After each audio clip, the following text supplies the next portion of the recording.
السطرين دول لو مش كاتبهم بيرفكت واتراكتيف برضو انت فقدت فرصه كبيره ان العميل يبص على بروفايلك. مين شركه في مصر بتدي للموظف بعد ما يخرج نهايه خدمه؟ ده في قانون العمل موجود. ايماني بموضوع الفريلانسنج وايماني ان انا اخد السكه دي ريحني كتير في الفاينانس في حياتي. شغلانه واحده بشغل سنه كامله في شركه.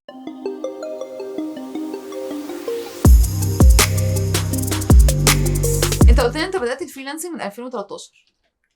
بجد. انت معروف ان انت بتشتغل على ابويك وبتقول للناس ازاي يشتغلوا من على ابويك. ده معناه ان انت اشتغلت مع انترناشونال كلاينتس كتار جدا. صح. طيب من اكتر الاسئله اللي كانت بتجيلنا من السيرفيز اللي عملناها من الميد كارير فريلانسرز، اوصل للانترناشونال كلاينت ازاي؟ في مواقع الفريلانسنج ليها باع كبير، او هي اكتر حاجه ممكن اجيب بيها كلاينتس من بره البلد اللي انا فيها.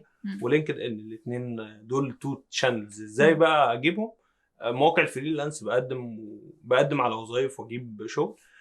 لينكد ان يعني بحاول ابني ريليشن شيب مع الناس، في الناس اللي انا متوقع ان هم ممكن يجيبوا لي شغل في المجالات. يعني مثلا انا شغلي كموشن ديزاينر، الناس اللي ممكن يجيبوا لي شغل هم الماركتيرز، الناس اللي شغاله ماركتنج، واحد عنده ستارت اب، واحد دول ابدا بيلد كونكشنز معاهم، سواء بره بقى ايا كان في اي دوله في العالم،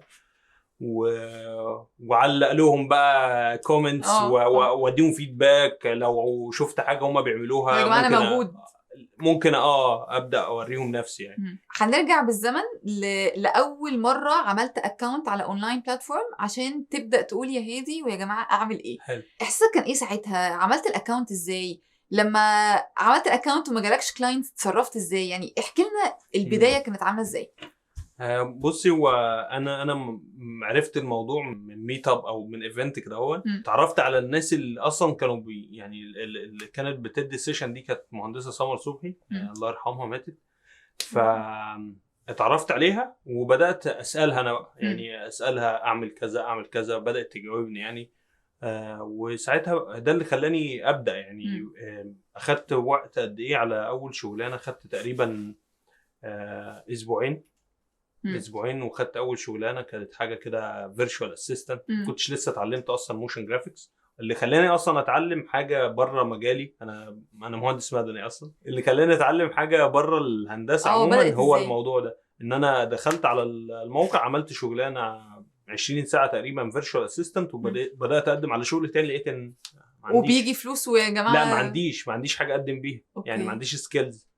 فبدات اتعلم بقى الموشن جرافيكس من وقتها يعني. اتخرجت من الكليه وانا كان عندي 5 سنين اكسبيرينس، او كنت قريت تشتغل 4 سنين اكسبيرينس في الموشن. فخلاص يعني عملتش، يعني ما خدتش الترانزيشن من هندسه ان انا كنت شغال في هندسه وسبت. لا، انا ما حصلش ده. انا اتخرجت بس من هندسه. لو هتنصح الفريلانسرز اللي دلوقتي هم ميد كارير وعايزين يبداوا يكسبلور فكره الاونلاين بلاتفورمز وعايز اجيب من عليها انترناشونال كلاينتس، اكيد في بدايتك غلطات كتير قوي. حلو. ايه بقى الغلطات اللي لو رجع بيك الزمن كنت تتمنى ان حد يقولها لك؟ اول حاجه موضوع ان انا كنت باخد اكتر من الكاباسيتي بتاعتي، فده سبب لي مشاكل كتير مع عملاء كتير. كنت ساعات باخد بروجكتس اكبر بكتير من يعني بروجكت واحد، مش عملاء كتير بس هو مشروع واحد بس كان اكبر ضخم قوي. ما كانش عندي كونكشنز كتير كفايه ان انا اهندل الكلام ده مع ناس اصحابي مثلا يشتغلوا معايا. فده كان بيسبب مشاكل. دي الحاجات اللي انا وقعت فيها في البدايه. كمان كنت ممكن اقدم على شغلانه تقل من الريت بتاعي، يعني شغلانه عارف ان هي انا اصلا كنت محتاج الفلوس ساعتها، فكنت بقدم على اي حاجه. لا، ده كان غلط جدا. كان المفروض ان انا ابقى مركز على الشغلانات فعلا اللي هتضيف للبورتفوليو بتاعي واللي هتعلم الريت بتاعي. معنى كلامك انه في الفريلانسنج فجاه بيبقى عندنا بروجكتس كتير قوي. صح. وفجاه مبقاش عندي اي بروجكتس. صح. طيب بتعمل ايه بقى في ده؟ يعني بالذات صهيب ان انت متجوز وعندك بنتين تقريبا، صح كده؟ بنت وولد. عندك بنت وولد. فانت دلوقتي بتفتح بيت وبتعول اسره من فلوس الفريلانسنج او اون اند اوف للفريلانسنج. وده كان من اكبر الاسئله اللي كانت بتجيلنا. هو انا دلوقتي عندي هاي سيزون ولو سيزون، هعمل ايه بقى؟ هعمل ايه وانا مسؤول عن اسره وفاتح بيت دي من اكتر اصلا المشاكل عموما في الحياه عموما، مش في الفريلانسنج. ده اللي بنحاول نقوله والله. ان الفاينانس وان انا ادير فلوسي ازاي. دي من اكتر الحاجات اللي اللي تعلمها هيفرق مع اي بني ادم. يعني في حاجه اسمها الكاش فلو بيعملوها بتوع المحاسبه كده، بيجيب هو عارف انكم بيجي له قد ايه كل شهر، والاوت كم بيدفع قد ايه كل شهر، وبيبقى كذا.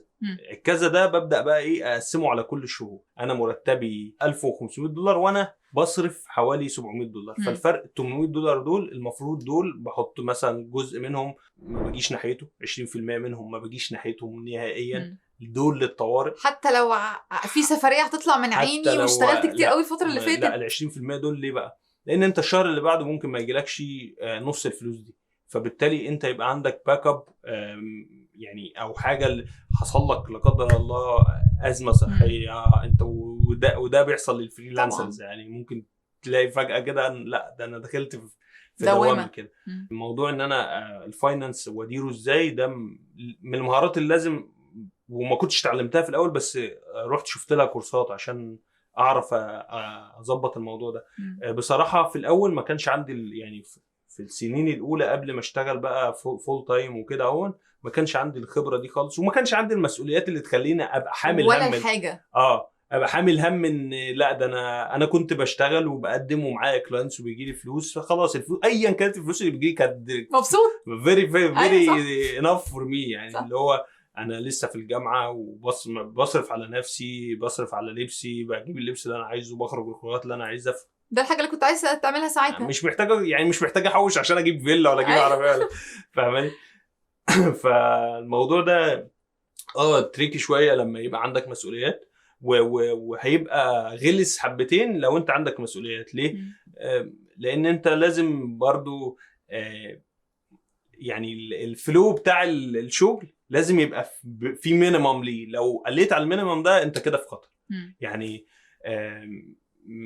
ما بفهمش خالص الناس اللي بيقول لك لا انا ممكن الشهر الجاي ما يجيليش شغل خالص. هو الطبيعي ان انت الاستيميشن بتاعك ان انت هيجيلك شغل، فان انت ما جالكش شغل معناه ان انت قصرت في حاجات قبل كده خليت ان بعد انت كام سنه بيبقى عندي شغل شهريا. ده مش بعد كام سنه، هو بروبوزلز كتير، ان انا بقدم مع كلاينتس كتير وببدا اعمل فلتريشن ايه الكلاينت اللي ينفع ابني معاه لونج ريليشن شيب بناء على البيزنس بتاعه، بناء على وضع البيزنس بتاعه هل في المرحله دي هيطلب من هيتطلب انه يشتغل مع فريلانسرز كتير. هضرب لك مثال.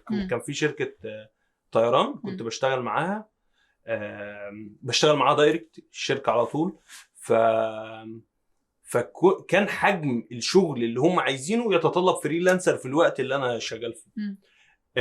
لا انا ما كنتش عامل حسابي عليهم خالص. يعني ايه ان هم دول ده كلاينت معايا. لو انا عامل حسابي ان هو ده الكلاينت الوحيد اللي معايا ومش مدرك هم في انهي مرحله، هم في مرحله ان هم بيبنوا بس الفيديو تيم بتاعهم او بيعملوا فيديوز عشان يثبتوا للاداره ان احنا ممكن انفست في الفيديو برودكشن يعني.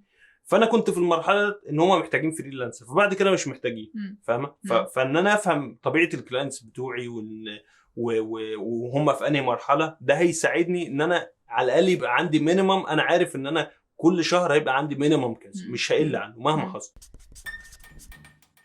عجبتني قوي حته هو انت لو ما عندكش شغل بشكل شهري ده معناه ان انت مقصر، وبعدين رحت ربطتها بفكره الكميه البروبوزلز اللي بتبعتها. صح. عندنا مشكله انه على الاونلاين بلاتفورمز الناس بتبعت بروبوزل او 2 او ماكسيمم 3 وبعدين يقول ما جاليش شغل. لا ما ينفعش. فلا انت محتاج تبعت مينيمم كام، عندك مينيمم كده تنصح بيه الناس؟ مفيش مينيمم. انا بحسبها زي الماركتنج كده. انت بتعملي كامبين كونفرجن ريت. كونفرجن ريت. انا بعمل من كل 10 بروبوزلز بيجي لي شغلانه، يبقى انا الكونفرجن ريت بتاعي 10%. وانا بعمل نفس الحاجات. يعني ما يعني مثلا ممكن واحد يقول انا قدمت على 30 شغلانه، هو ما كتبش ولا بروبوزل صح ولا كفر ليتر صح. بالظبط، هي مش بالكميه يا جماعه. بالظبط.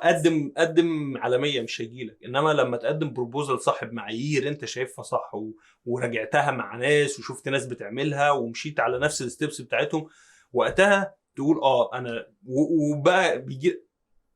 مفيش حد هيمشي على خطوات صح للاخر ومش هيجيله شغل. هيجيلك في الاول مثلا وانت لسه جديد على موقع، ممكن لا ما يجيلكش كتير، ممكن من كل 10 يجيلك شغلانه. كده الناس الشاطره على المواقع بيجي لها انفيتيشن لشغل، خصوصا لو انت متميز في الكارير اللي انت فيه، خصوصا لو الكارير بتاعك مش حاجه او بتشتغل في حاجه ادفانسد المتخصصه. هيجي لك انفيتيشنز وكده، فانت مش تبقى حامل هم ان انت تقدم بعد كده. صح. لكن في الاول فرق يعني لو انا ماشي صح والدنيا ستيبل بالنسبه لي، على الاقل 1% مثلا من كل 10% من توتال البروبوزل اللي انا بقدمهم المفروض يجي لي من كل 10 شغلانه. ده اللي انا متوقعه في الاول. ومش في اول شغلانه ممكن تقدم 30 مره، 35 ممكن تقدم مرتين زي الفول تايم بالظبط. لان اول شغلانه انت ما عندكش فيدباك، محدش الكلاينت اللي بيشتغل معاك ده هو حرفيا بيجازف اللي هو يا صابت يا خابت بالظبط. فهو ما يعرفش، انت ما عندكش فيدباك على الموقع. حتى في الحقيقه نفس الكلام، هو ال3 شهور النوتس بيريود بتاع هو بيجرب معاك. صح. انت تمام بالنسبه له، هنكمل ولا باي باي، هنكمل ولا مفيش التزام لا من الشركه ولا منك تجاه الشركه اكتر من الشغل اللي انتوا بتعملوه يعني. يعني الكونفرجن ريت كده يعني انا بحسبها كده. طب انت قلت برضو من الحاجات اللطيفه قوي اللي انت قلتها يعملها صح. ايه الحاجات اللي في البروبوزل اللي على الاونلاين بلاتفورمز او البروبوزل عامه كفريلانسر لو ما عملتهاش ودتك في داهيه؟ يعني كوبي اند بيست. كلمني بقى عن موضوع كوبي اند بيست ده، عشان احنا لسه قافشين حاجه زي كده من الاسبوع اللي فات. الناس وهي بتقدم على شغل هو بيبقى كاتب اسطمبه كده وهو ما عندوش استعداد شبذ مجهود. فكك مني. مراتي كانت لسه داخله عليا اول امبارح، فلقيتني قاعد بظبط في الريزومي بتاعي. فبتقول لي انت بتظبط فيه ليه؟ ده انت لسه مظبطه الشهر اللي فات. قلت لها عشان الشغلانه اللي انا عايزها دلوقتي في متطلبات فيها ما ينفعش الكلام اللي انا كاتبه في الريزومي ده يبقى موجود، وهم الاتش ار بيشوفوا. صح. يعني هقول لك مثلا الاتش ار او الشركه دي طالبه ناس ما عندهمش اي اونلاين بيزنس، فانا عندي فانا كاتب ده. فمعنى كده ان انا لو قدمت على الشغلانه دي خلاص ريجكتد من اول سطر. انا مش هكمل السي في اصلا. مش هكمل قرايه. صح. مع اني ممكن اكون اكسبيرت وشاطر وكل صح. حاجه، بس هو خلاص هو قرا اول سطر خلاص. فهو ده اللي انا بقوله، الكستمايزيشن لكل شغلانه. ان انت تقعد حتى في الشغلانات العاديه الناس بترمي بيقول لك ايه، روح ارمي السي في بتاعك ل20 دي مش لا ولا شركه ولا صح. شركه كويسه هتقبلك كميه كبيره بالزبط. بس كواليتي قليله فلبست في الحيط. انت لازم تكستمايز الاكسبيرينس بتاعتك كمان. يعني في تريك اتعلمتها من كوتش اقسم بالله رهيبه. ايه بقى هي؟ انت اشتغلتي مثلا في 3 شركات كبار وكنتي في الاول اشتغلتي في شركتين صغيرين، فتكتبيش الشركات الصغيره، حطي كل سنين الخبره دي وزعيهم على ال3 شركات. لا بس الناس بتقعد تقول لنا طب يا جماعه يعني انا قعدت 3 سنين من حياتي بشتغل هربيهم. ما تكتبهمش في السي في، تكتبهمش مش صح.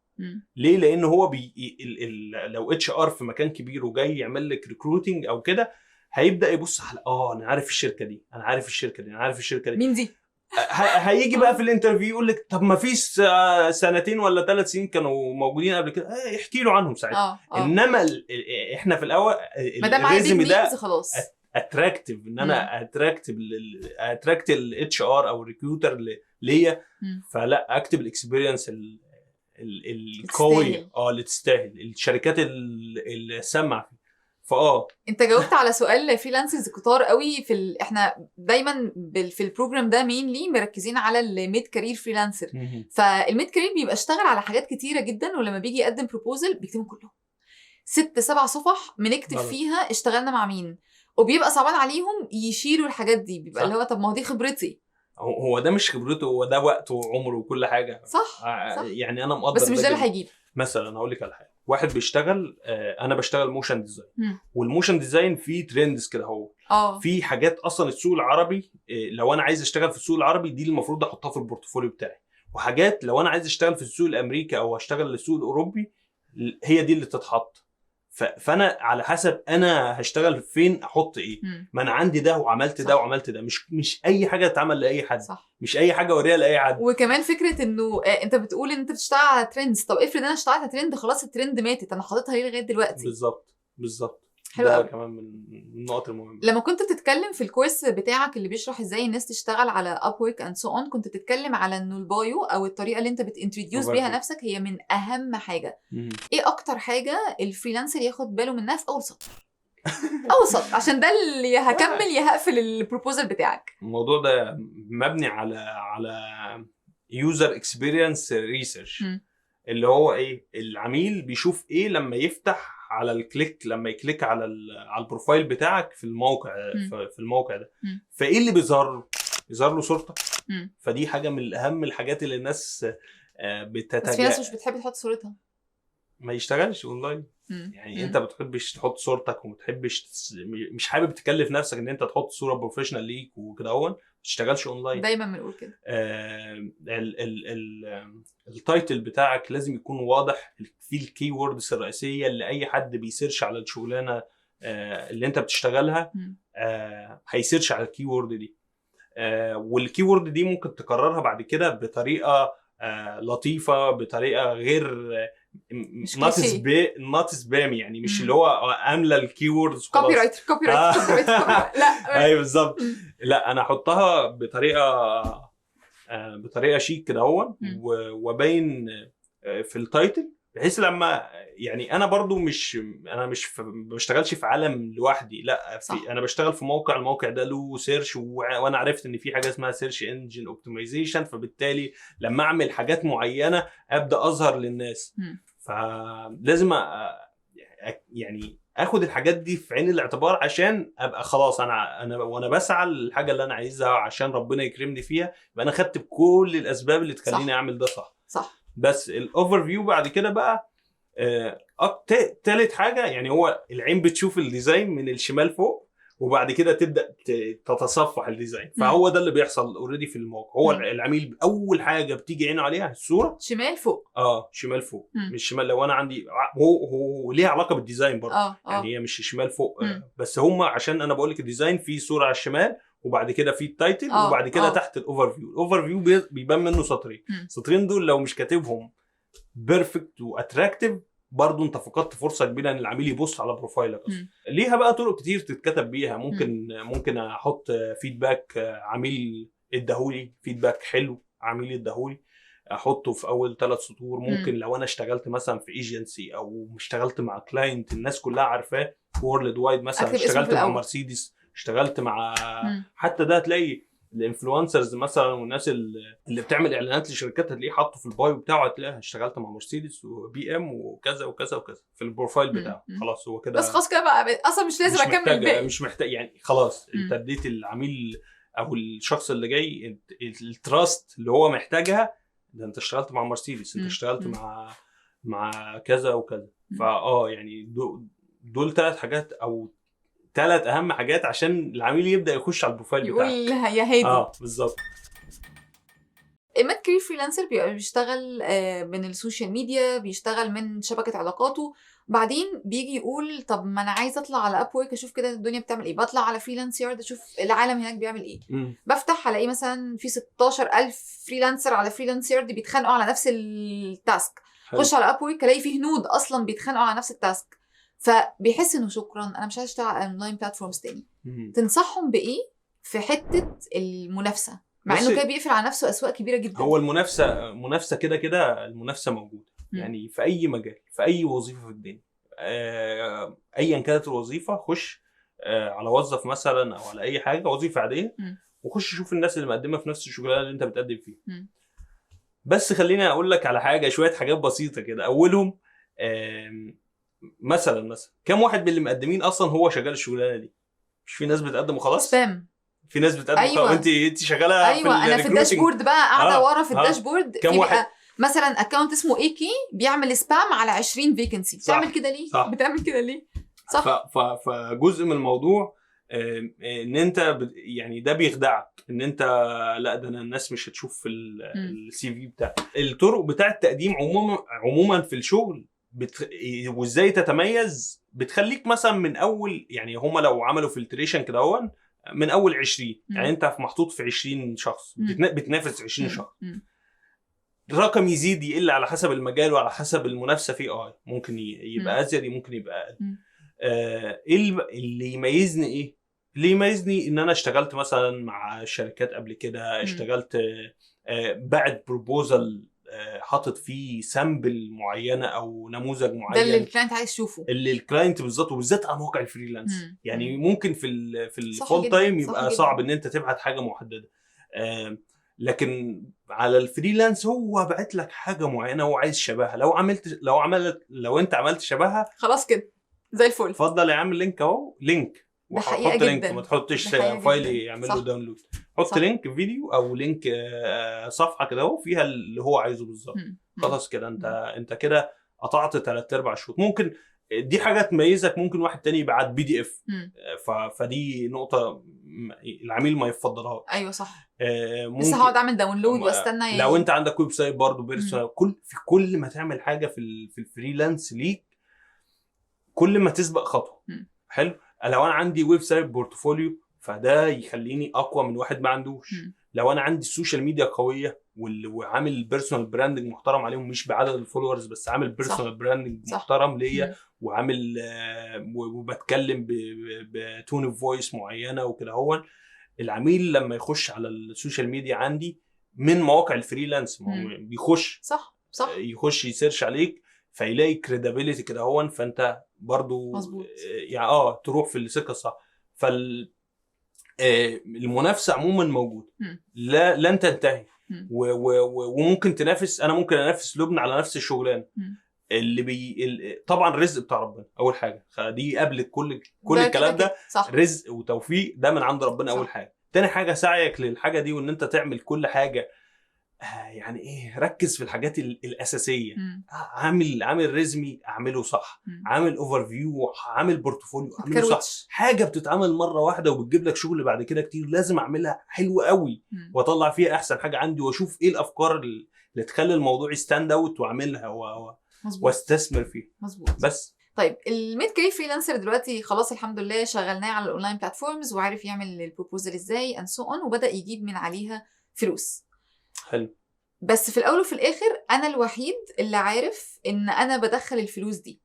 هنيجي بقى عند فكره تسويحه الدعم اللي مسوحه الفريلانسرز عامه، بالذات لو انا ولد او راجل ورايح اتقدم لواحده، تنصحهم بايه دعم بقى؟ يعني ايه دعم بقى من ناحيه ايه؟ دعم من ناحيه البارتنر، يعني مثلا انا دلوقتي خاطب ورايح اتقدم لي بابا خطيبتي، طيب او البنت اللي انا عايزه اخطبها، فهقول له ازاي ان انا بشتغل فريلانسر؟ بقبض من راوتر؟ بقبض منين؟ يعني انا مصدر دخلي ايه؟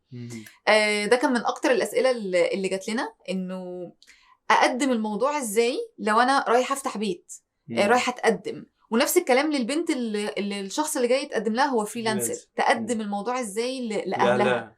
شايف ايه في الموضوع ده؟ رايك ايه؟ والله انت مريت بالموضوع. يعني مفيش مانع ان انا امسك ورقه وقلم وبص معايا ست الكل.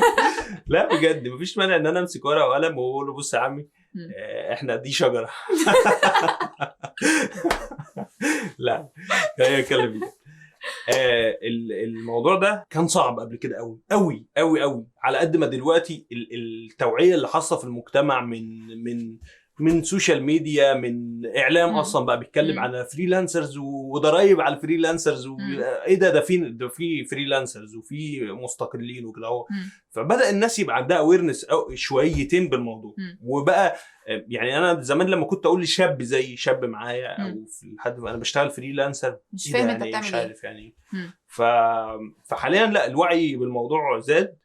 فالمواجهه اللي انت احتمال تقولها او احتمال تقابلها مش هتلاقيها دلوقتي. يعني مش هتلاقيها بنفس القوه، بس انكس ان انت بتتكلم مع ناس بسيطه جدا، ناس ما تفهمش الكلام ده، او انا عارفه بس انا ستيل شايف ان الفريلانسنج مش بيدخل دخل ثابت، فهتعيش بنتي ازاي؟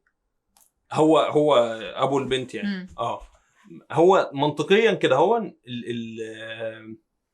مفيش حاجه اسمها دخل ثابت، بس الفول تايم دخل ثابت.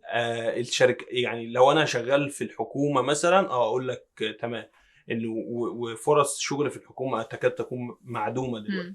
لكن انت في اي شركه قطاع خاص، بنوك، ايا كانت هي ايه، انت معرض في اي وقت، لان الشركه وخصوصا بعد احنا شفنا في 2000 احنا الجيل بتاعنا شاف الكورونا وقد ايه كميه الناس لحظة. اللي كانوا في الشركات مالتي ناشونال وشركات في الشارع فيري استابليشد وويل استابليشد، وكل الشركات بص مهما تقول ان هي ارامكو اللي هي اكبر شركه بترول في العالم سرحت تلت موظفينها، مش عارف مين اللي هو طب ما فيش امان بعد كده. فموضوع دي نقطه مهمه قوي، فكره انه اللي جماعه فول تايم مش بيقدم لك ستابيليتي زي ما انت فاهم.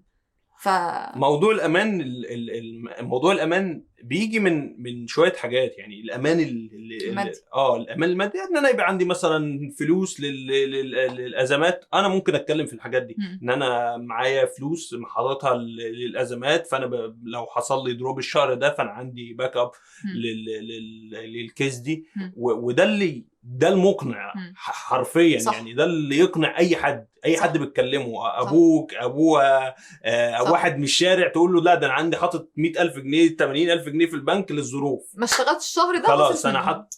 فاهماني؟ هنا ساعتها الماني توكس فعلا. ايوه صح، فاهماني؟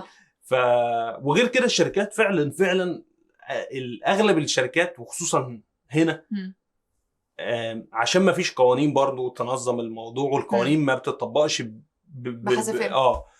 فبيخلي الشركات اصلا. يعني مثلا مين شركه في مصر بتدي للموظف بعد ما يخرج نهايه خدمه؟ ده في قانون العمل موجود، وفي القطاع الخاص موجود، قانونا انه لازم ياخد مرتب على كل سنه اشتغلها شهر مثلا، موجود في قانون العمل. فين الشركات اللي بتدي كده؟ فاصلا ما فيش قوانين ملزمه للشركات انها اذا كان الشركات نفسها اللي الناس بتشتغل فيها ما بتدهمش، ممكن تاخر عليهم مرتباتهم، ممكن.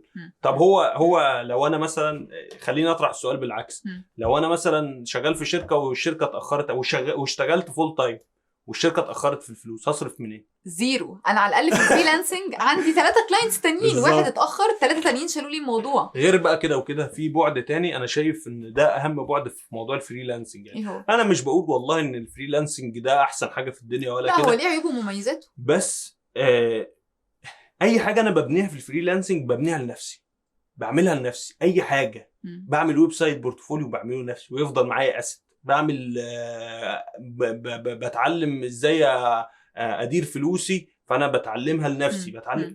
انما اي حاجه في الشركه انا بتعلمها غالبا بتبقى حاجه تكنيكال، يعني هي هتفيدني كتكنيكال وكده هون، بس في الاخر يعني هتصب للشركه، نفعها الاول والاخير على الشركه. صح.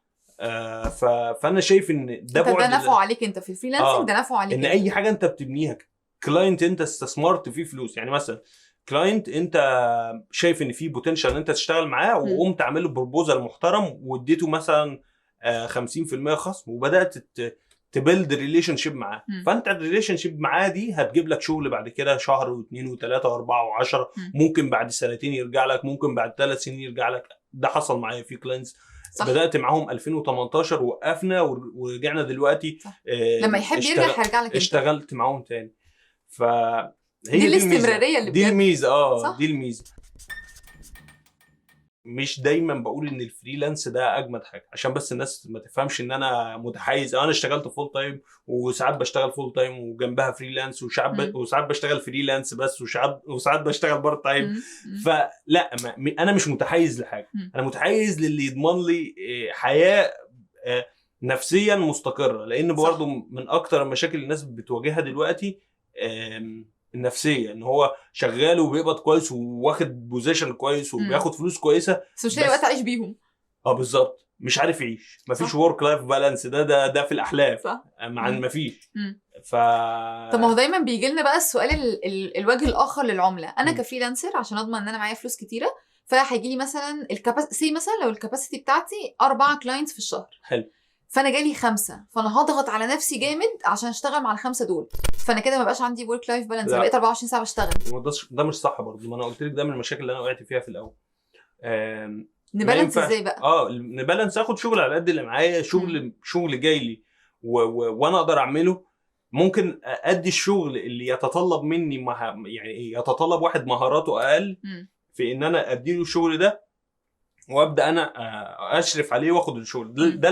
لو العميل الخامس ده مهم بالنسبه لي وفي بوتنشال كبير جدا، يبقى ادخله مكان عميل عندي، وابدا اخد العملاء اللي عندي الشغل البسيط اللي ما يتطلبش وجودي، ابدا. انما لو اي شغل من دول يتطلب وجودك فممنوع تاخد شغل اضافي. هو احنا كفريلانسرز هنوصل لمرحله انه ممكن يبقى في شغل ما يتطلبش وجودي؟ ده الطبيعي. الطبيعي ان انا بوصل الطبيعي ده مش ده اي بص اسالي اي فريلانسر بعد سنه سنتين هتلاقيه 3/4 الشغل بيوزعوا لناس تانية. 3/4 شغل هو بيعمل الشغل اللي لازم هو يبقى موجود فيه. لازم هو يحط التاتش بتاعه فيه. مثلا لو انا بنتج فيديو فانا مثلا بعمل انا كصهيب يعني بعمل الستايل فريم واعمل احركه ويترسم وانا اشرف على رسمه واعمل الستوري بورد وكده. دي الحاجات الاساسيه. بعد كده حاجات اي حد بيجنر يعرف يعملها بالظبط. لا دي الحاجات اللي انا لازم اتدخل فيها. اللي بعدها بقى الحاجات اللي بعد كده ببدا اوزعها على 2 الستريتور مثلا 2 انيميتور يبداوا يشتغلوا معايا بس. حلو قوي. طيب عبد الغني هنا من ورا الكاميرا كان سالنا سؤال بره، قال لنا هو انا يعني هيبقى عندي 50 سنه وبشتغل فريلانسر؟ والصراحه السؤال عجبني قوي فعايزه ان انت تقول لنا بص يا عبد الغني ده بعد 50 سنه تبقى ماسك الشيشه قاعد زي عم عبد الغفور البرعي. لا والله بص انا رحت دبي. فكرت اقول لي بعد 50 سنه هتكون مت. لا فين سويتها بعد الشهر. واحد رحت دبي قابلت واحد في ابو ظبي مش في دبي عنده استوديو صغير فيه 5 هو و4 شغالين معاه. هو لحد دلوقتي شغال بايده. هو بيحب الفن اللي هو بيعمله. بيحب ال 3 دي. هو بيشتغل 3 دي وبيحب ده جدا ومش عارف. هو مكمل بايده بس معاه تيم بس وبيشتغل والدنيا لذيذه وعايش العيشه اللي هو عايزها وخلاص. يعني في الاول في الاخر الورك لود بيقل من عليه وبيزيد من على التيم. هو مش بيشتغل كل حاجه من الاول. هو بيشتغل الحاجات اللي فيها فنيات. الحاجات اللي هو يبقى هو كده خبرته. الحاجات اللي يحط فيها خبرته كده المرحله دي هو بيدي كونسلتيشن اكتر. بيدي استشارات اكتر. يعني بيبقى عنده وجهه نظر. ومش على فكره مش عندي 50 سنه عندي. لو انت بقالك 15 سنه في مجالك فانت تعتبر كونسلتنت. يعني تقدر تدي استشاره تغير البروجكت وتوديه لمكان احسن. صح. يعني مش هتفضل تشتغل بايدك طول عمرك. وانا عارف المشكله دي بتقابل كل الناس اللي شغاله في مجال الكرياتيف بالذات. المجالات الابداعيه بيبقى عندهم مشكله ان هو وانا هفضل شغال بايدي طول حياتي. لا انت هتفضل شغال بايدك. والمخرج انت بتسمع عن مخرجين بيفضل يخرج افلام لحد ما يموت. فعشان هو شغلانه ما تتطلبش منه يعني هي تتطلب حضوره بس هي ذهنيا اكتر. يعني حاجه بالتفكير اكتر. مش حاجه لازم انا اللي اقعد امنتج لازم. صح. بس يعني فانا كده اتفقنا ان انا ممكن اتقدم لواحده عادي وانا بشتغل فريلانسر. اتفقنا ان انا ممكن هو كده لازم. يعني انت لو عايز تتقدم ان شاء الله لو مش شغال يعني ملاش علاقه. حوش شويه فلوس وروح اتقدم وربنا معاك. كان في بودكاست كان مع احمد ابو زيد كنت عملته من 2 سنين يعني. والله كنت مش فاكر. وكان بيسالنا عن نفس الموضوع ده. بس في حاجه بتدي برستيج اعلى الفلوس. فعلا انا بكلمك بصدق. لو شخص انا جاي لاختي مثلا او جاي لبنتي وهو مكافح وعنده الفلوس دي ده راجل معلم جدا. طبعا. قلت له المعايير عندنا في المجتمع المصري بقت الفلوس. لو انت معاك فلوس لو قاعد في البيت وحاطط رجل على رجل كده وما بتعملش حاجه ومعاك فلوس هتخش اي بيت وتتجوز اللي انت عايزه. معاك فلوس بس معاك فلوس بقى تناسب البيت اللي انت داخله. يعني مثلا في بيت لا المليون جنيه انت معاك مليون جنيه بالنسبه له كويس. واحد لا عايز 10 مليون جنيه راكب عربيه شكلها عامل ازاي. فالفلوس بتتكلم. الفلوس بتتكلم وليها انفلونس كبير على كل الناس. بس انا مش مع يعني انا مش كده ولا مع كده يعني. بس انا بقول ان انت لو معاك فلوس واعرف ناس عشان يتجوزوا مثلا وهو حاسس ان الحته دي مش هتبقى مقنعه ان هو يقول جاب عربيه على الزيرو وراح جاب شقه في حته وانا دي ظروفي ومعايا عربيه كذا وانا شغال كذا وخلاص وتمام. فاثبت. حلو قوي. بس اتفقنا كمان انه ينفع يحصل استمراريه في الفريلانسنج وان انا ممكن مهما كبرت ابدا ان انا اشتغل في الفريلانسنج. هسالك بقى السؤال اللي دايما بيبقى الناس مستنيه الاجابه بتاعت او لا. ينفع افتح بيت من فلوس الفريلانسنج ولا لا؟ انا عامل انت قلت التحويش هو مفتاحك. الكاش فلو هو مفتاحك. يعني الكاش فلو ده خش سيرش احسبه الاول، خش سيرش على الموضوع ده على اليوتيوب. انا اتعلمته في الجامعه بصراحه في الهندسه في اداره المشروعات. كان المشروع بتاعي ان انا اداره مشروعات، فتعلمت حاجه فادتني لحد دلوقتي، الكاش فلو، ان انا ازاي اعمل كاش فلو، وامتى يبقى معايا فلوس، وامتى الشهر ده ماينس الشهر ده. بعمل استيميشن كده بسيط وببدا ابني عليه الحسابات بتاعتي والدنيا بتمشي. فانا دلوقتي لو انا فريلانسر وانا مش عارف انا بصرف كام في الشهر، واحتياجاتي كام الاساسيه، واحتياجاتي الترفيهيه كام، والفلوس اللي المفروض احوشها كام، يبقى انا كده هلبس في الحيط. احنا كده متفقين. هلبس في الحيطه حالا اهو. يعني مش بكره، النهارده. دلوقتي النهارده هنزل، مش هلاقي هتروح تشرب القهوه في ستاربكس وهترجع هترجع ماشي. هتغسل مواعين جوه. اوكي، من 2013 ل 2022 غلطه فيتل عملتها يعني لغايه دلوقتي وجعاك؟ اكتر حاجه عملتها وندمت عليها بجد، كان كنت شغال في شركه وانا كنت شغال على مكان معين كده اهو، وعارف ان المكان ده مميز جدا. حلو. وجي مديري قال لي احنا هننقلك مكان تاني وده ترقيه ليك. وانا ساعتها قلبي قال لي ان ده يعني ايه خازوق. انا بلبس في الحيطه اهو. ويومها ما نمتش عشان انا عارف ان يعني هو قال لي كده وانا عارف ان العكس. عارف ان ده معناه بالنسبه لي ان انا كنت شغال يعني جوكر زي ما بيقولوا، وبعدين رحت اتحطيت على حاجه واحده. هو كلاينت كبير وكل حاجه، بس انا كنت جوكر. فاهماني؟ كنت بشتغل على ان انا البيتشنج بتاع الشركه كلها ومش عارف. ما علينا.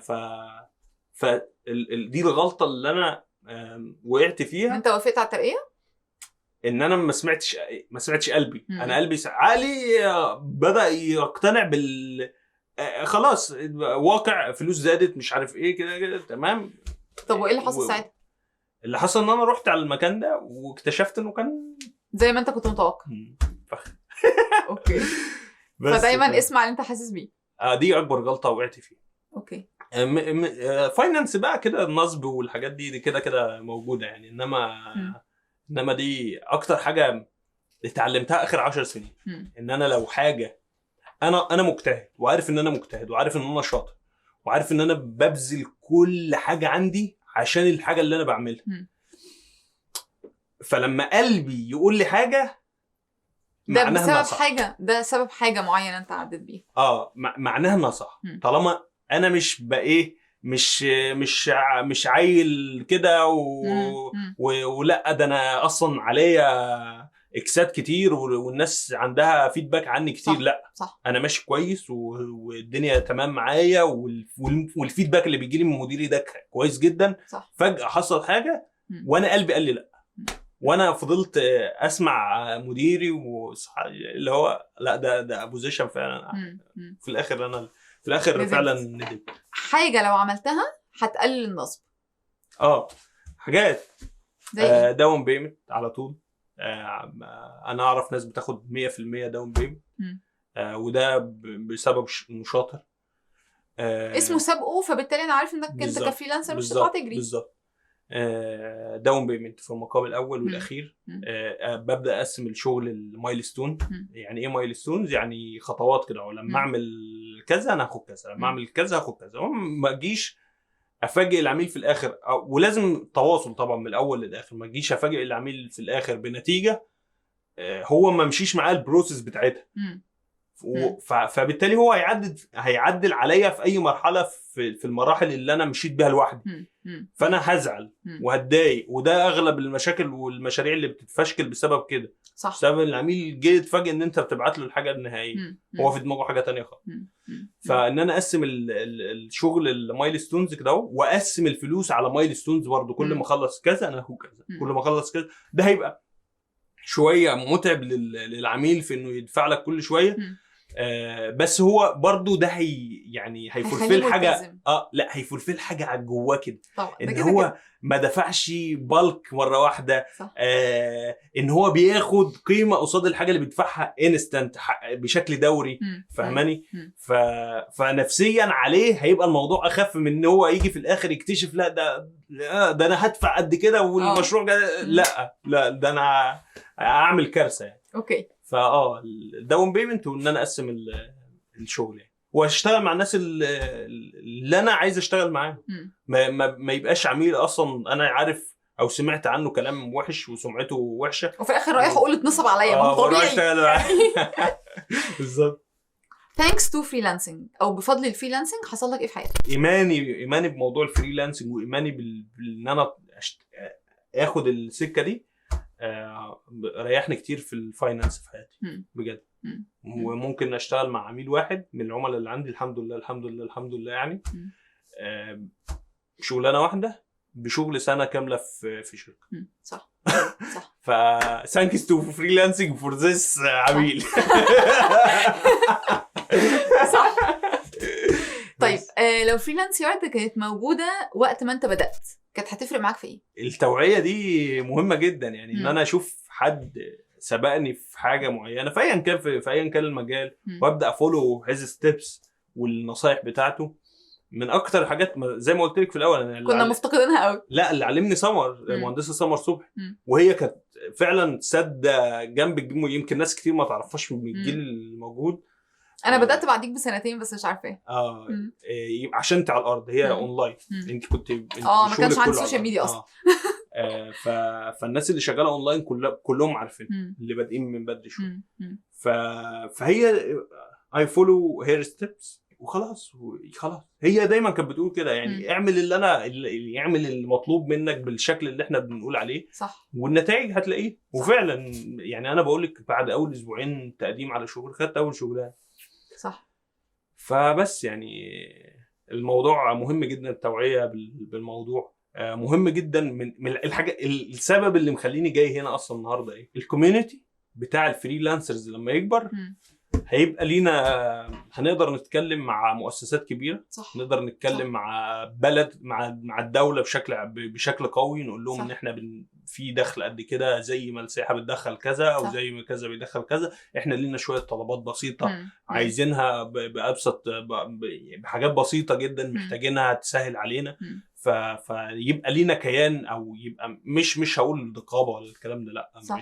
مش في اهتماماتي الكلام ده. بس انا بقول ان لما الفريلانسرز او حد منهم تروح لها حد بيتكلم فالناس تسمع او لا ده الناس دي ليها طلبات ليها حاجات معينه حاجات بتساعدهم يساعدوا البلد وهم عارفين ان هم ان احنا بنساعد البلد بشكل كبير. صح. الموضوع ده يفرق جدا. صح. يفرق جدا الكوميونتي وقوته يفرق لاي حاجه في الدنيا. صح. بس ثانك يو جدا يا صهيب ان انت جيت معانا النهارده. انت من اكتر الناس اللي كان بالنسبه لي يعني وجودهم مهم وبالنسبه للفريلانس يارد عشان انت اكزامبل للفريلانسر اللي فاتح بيت من الفريلانسنج وده جالنا عليه اسئله كتيره جدا. ثانك يو سو ماتش. وانت قلت حاجه مهمه جدا عايزه افكر الناس بيها انه التوعيه وتنفيذ. مش بتفرج على البروجرام ده وبعدين بقوم اقول انا كده بقيت فريلانسر. انفذ الكلام اللي انت قلته والناس تقدر بقى ان هي تاكسس يو من خلال البيج بتاعتك. انا شاكر ليكي جدا على الاستضافه الجميله دي وعلى المكان التحفه. ثانك يو. وعلى فريلانس يارد عموما وان شاء الله يبقى في بوتنشال كبير ليه في المستقبل باذن الله.